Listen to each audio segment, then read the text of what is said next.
دیکھو اس بات میں حضرت امام بخاری رحمۃ اللہ علیہ بتانا چاہتے ہیں اسفرار شمس کے بعد غروب آفتاب سے پہلے کے جو لمحات جب سورج بالکل لال کھالی کی شکل اختیار کر لیتا ہے اس کی شعاعیں نظر نہیں آتی، وہ وقت اگرچہ مغروب وقت ہے لیکن وہ بھی وقت عصر ہے، یعنی عصر کی نماز کا وقت جو ہے غروب آفتاب تک رہتا ہے، غروب آفتاب پر پہنچ کر عصر کی نماز کا وقت منتہی اور ختم ہوتا ہے۔ اس سے پہلے جتنا وقت ہے وہ سب کا سب عصر کا وقت ہے۔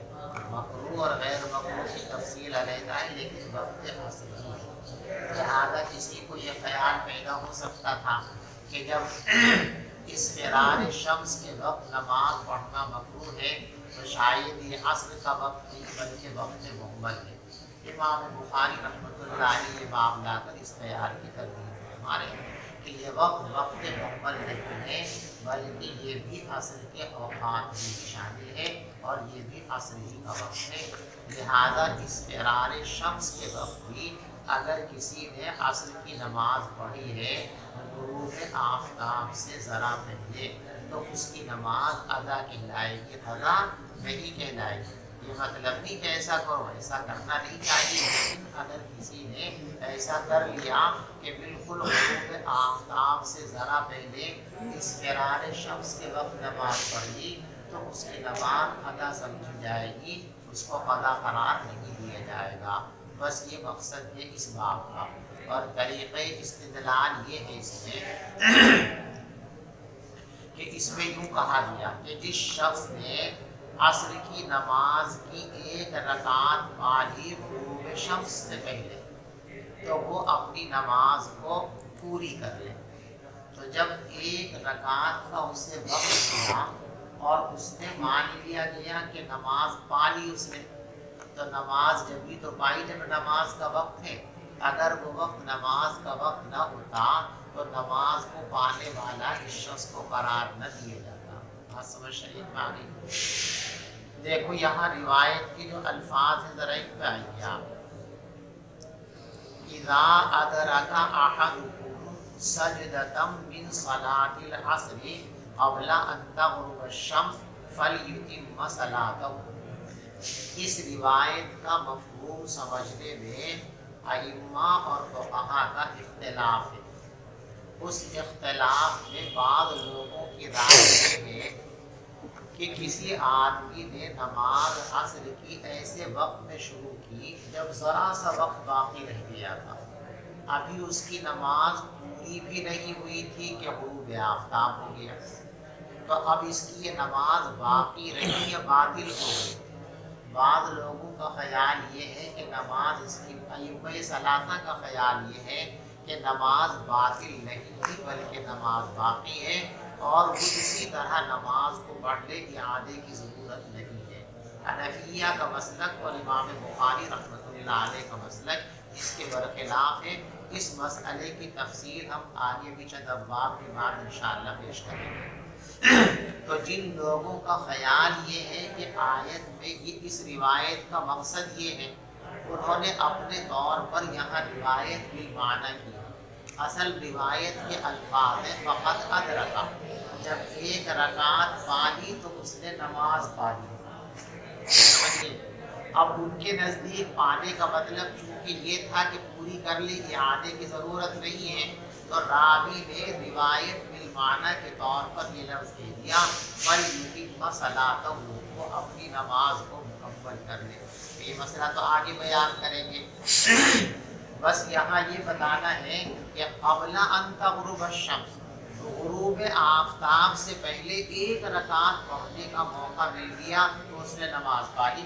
اس کا مطلب یہ ہے کہ غروب آفتاب سے ذرا پہلے کے جو لمحات ہیں وہ بھی عصر کے وقت کا حصہ ہیں، وہ خارج عن وقت العصر نہیں ہے۔ بس یہ اس باب کا مقصد ہے، سمجھ گئے بھائی؟ ترجمہ دیکھیے، جب کوئی آدمی ایک سجدہ، دیکھو رکوع اور سجدہ نماز کے خاص ارکان کا نام ہے، پیشانی زمین پر ایک مخصوص حیث سے رکھتے ہیں اسے سجدہ کہتے ہیں، مخصوص حیث کے اندر نماز میں جھکتے ہیں اس کو رکوع کہتے ہیں۔ لیکن احادیث کے اندر کبھی کبھی سجدہ اور رکوع بول کر یہ مخصوص رکن اور عمل مراد نہیں لیا جاتا، بلکہ تسمیۃ الکل اسم جز کے اعتبار سے پوری رکعت مراد ہوتی ہے۔ تو سجدے کا ترجمہ یہاں پر سجدہ نہیں کریں گے، سجدے کا ترجمہ کیا کریں گے؟ رکعت کریں گے۔ جب تم میں سے کوئی شخص عصر کی نماز کی ایک رکعت پا لے غروب آفتاب سے پہلے تو پھر وہ اپنی نماز کو مکمل کر لے، اور جب ایک رکعت پا لے فجر کی نماز میں سے طلوع آفتاب سے پہلے تو اس کو چاہیے کہ اپنی نماز کو پورا کر لیا جائے۔ قال حدثنا عبد العزيز بن عبد الله قال حدثني ابراهيم عن ابن شهاب عن سالم بن عبد الله عن ابيه انه اخبره انه سمع رسول الله صلى الله عليه وسلم يقول انما بقاؤكم فيما سلف قبلكم من الامم كما بين الصلاه والعصر الى غروب الشمس وفي اهل التوراه فعملوا حتى اذا انتصف النهار وعجزوا فأوتوا قيراطا ثم أوتي أهل الإنجيل فعملوا إلى الصلاة العصر ثم عجزوا فأوتوا قيراطا ثم أوتينا القرآن فعملنا إلى غروب الشمس فأوتينا قيراطين فقال أهل الكتابين أي ربنا أعطيت هؤلاء قيراطين وأعطيتنا قيراطا ونحن كنا أكثر عملا قال الله عز وجل هل ظلمتكم من أجلكم من شيء قالوا لا قال وهو فصل أوتيه من أشياء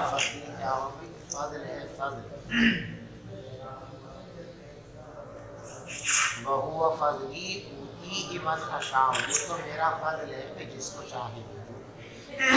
دیکھو یہاں رسول پاک صلی اللہ علیہ وسلم نے یہ بات بیان کرنے کے لیے کہ اس امت کے اعمال کی قیمت اللہ کے یہاں پچھلی امتوں کے اعمال کے مقابلے میں زیادہ ہے۔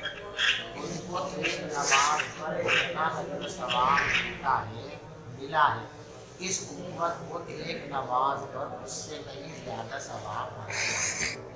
امت مسلمہ کے اعمال کی قیمت امم سابقہ کے اعمال کے مقابلے میں زیادہ قیمت ہے۔ یہ بات بیان کرنے کے لیے پیغمبر علیہ السلام نے ایک مثال بیان فرمائی ہے، اس کو آپ سمجھیے۔ فرماتے ہیں وہ سمجھو کسی آدمی کو کام کرانا ہے اپنے گھر پر، وہ اڈے پر گیا اور وہاں سے کچھ مزدوروں کو لے کر کے آیا اور ان سے کہہ دیا کہ بھی شام تک آپ کو ہمارے لیے کام کرنا ہے اور آپ کو ایک دن ہم ملیں گے، 100 روپے ملیں گے، آج کی زبان میں بات کر رہے ہیں، آپ کو 400 روپے 500 روپے ملیں گے۔ وہ لوگ دوپہر تک پوری تنہی کے ساتھ کام کرتے رہے، دوپہر تک کام کرتے کرتے ان کی طبیعت کو چاٹ ہو گئی، یاد میں طبیعت بڑا مشکل کام ہے، شام تک تو بہت حال برا ہو جائے۔ اب وہ اس مکان والے سے کہتے ہیں کہ دیکھو جی ہم شام تک کے لیے آئے تھے لیکن اب ہمارا کام کرنے کا موڈ نہیں ہے، آگے ہم سے اب کام نہیں ہوگا، اس لیے ہم چھٹی کر کے جا رہے ہیں اور آپ ہماری مزدوری بھی مت دو، اس لیے کہ معاملے کے مطابق مزدوری کے حقدار تو جب تک کام کی تکمیل ہو جاتی، کام مکمل نہیں ہوا تو آپ ہمیں اجرت بھی نہ دیں لیکن ہماری چھٹی کر دیں۔ وہ آدمی بڑا شریف ہے، اس نے کبھی ٹھیک ہے نہیں کرنا چاہتے تو کوئی زبردستی کی بات نہیں، اور بھلے ہی تم نے کام نہ کیا ہو لیکن لوگ ایسے 500 روپے چلے گئے ہو۔ اب کام کرانا ہے اس کو، دوبارہ پھر اڈے پہ گیا، پھر تلاش کیا مزدوروں کو، ان سے بھی کہا بھی 500 روپے دے کے شام تک یہ کام کرو۔ وہ آئے، انہوں نے شام ہونے سے ذرا پہلے ان کی طبیعت بھی چاٹ ہو گئی، وہ کہنے لگے کہ بس ہم سے آگے اور کام نہیں ہوگا، ہم جا رہے ہیں اور آپ ہماری مزدوری بھی مت دو۔ اس نے ان کو بھی پوری مزدوری 500 روپے دے کے رخصت کر دیا۔ اب وہ چاہتا ہے کہ میرا یہ کام آج ہی مکمل ہونا چاہیے، پھر اڈے پہ جاتا ہے اور پھر اڈے پہ جا کر مزدور لاتا ہے، ان سے کہتا ہے دیکھو بھائی یہ کام مجھے آج ہی پورا کرانا جتنا سا رہ گیا۔